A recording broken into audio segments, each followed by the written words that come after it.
Hai, untuk kali ini kita akan belajar tentang pembiakan manusia yang mana kita akan fokus kepada organ dan fungsinya.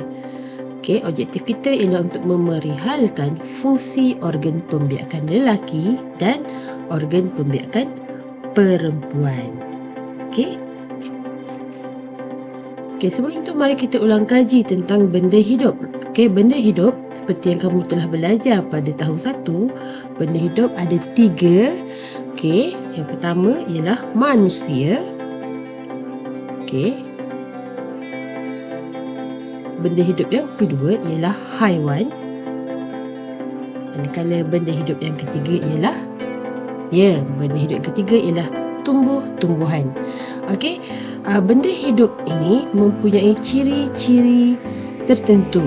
Okey, ciri-ciri benda hidup yang perlu kamu tahu ialah benda hidup ialah benda yang ciri-ciri ni menunjukkan dia ialah benda hidup.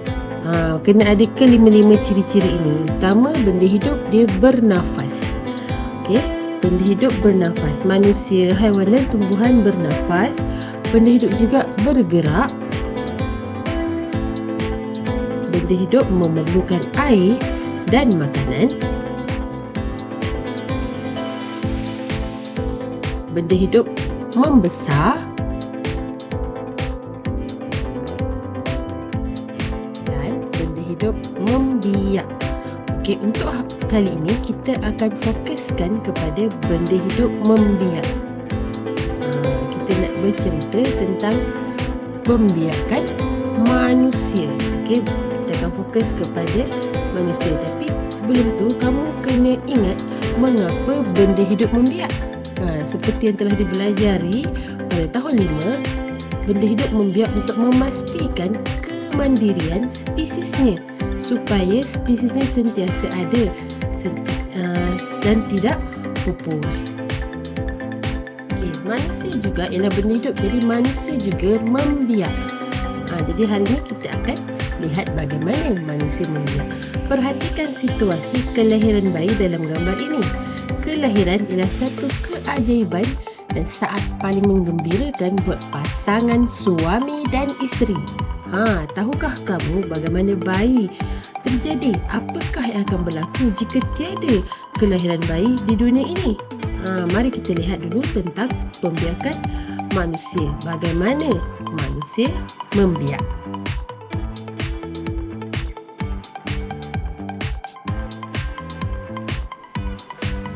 Sudah dapat fikirkan?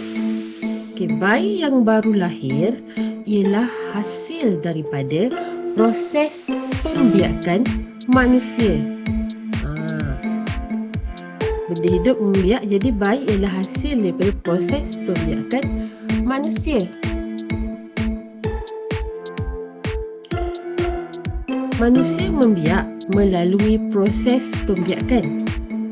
Okay, manusia membiak melalui proses pembiakan, iaitu melahirkan anak.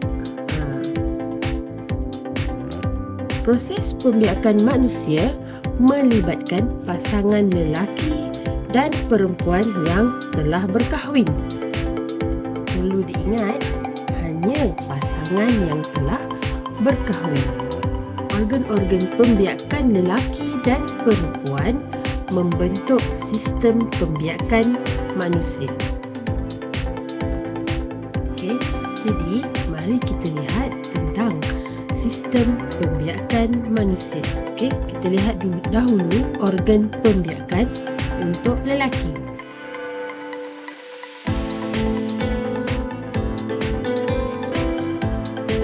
Terdapat dua organ pembiakan lelaki. Yang pertama iaitu testis.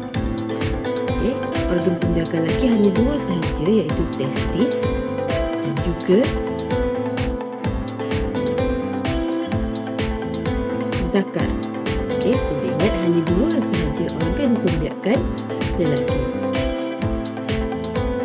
Sekarang mari kita lihat fungsi organ pembiakan lelaki. Testis merupakan tempat sperma dihasilkan. Manakala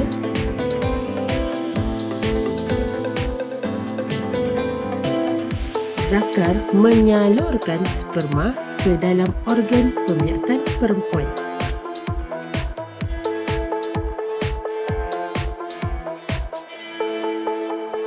Okey, jadi mari kita lihat pula organ pembiakan perempuan. Okay, jika organ pembiakan lelaki ada 2, organ pembiakan perempuan pula ada 4. Kamu kena ingat, organ pembiakan lelaki ada 2, organ pembiakan perempuan ada 4. Okey, organ pembiakan perempuan yang pertama ialah ovari,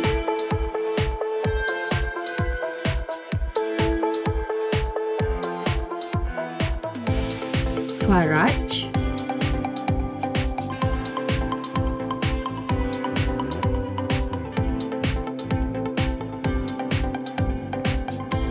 tiub falopio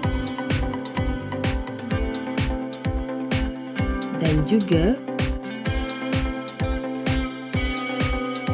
uterus. Okey, ini ialah 4 organ pembiakan perempuan. Mari kita lihat satu persatu fungsi organ pembiakan perempuan. Yang pertama, ovari. Ovari merupakan tempat ovum ataupun telur yang dihasilkan setiap bulan. Okey, jadi proses penghasilan telur di ovari berlaku pada setiap bulan. Okey, organ yang kedua iaitu faraj merupakan saluran yang menerima sperma daripada zakar.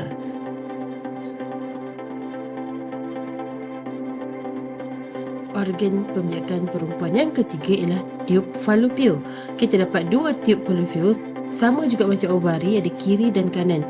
Tiub falopio ialah tempat proses persenyawaan berlaku antara sperma dan ovum. Okey, berlaku persenyawaan di tiub falopio.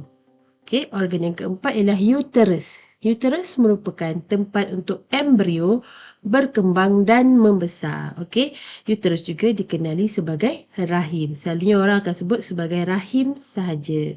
Okey, itu ialah 4 organ pembiakan perempuan. Okey, mari kita memerihalkan fungsi organ pembiakan lelaki dan organ pembiakan perempuan. Okey, kamu kena ingat, organ pembiakan lelaki ada 2 iaitu testis dan zakar.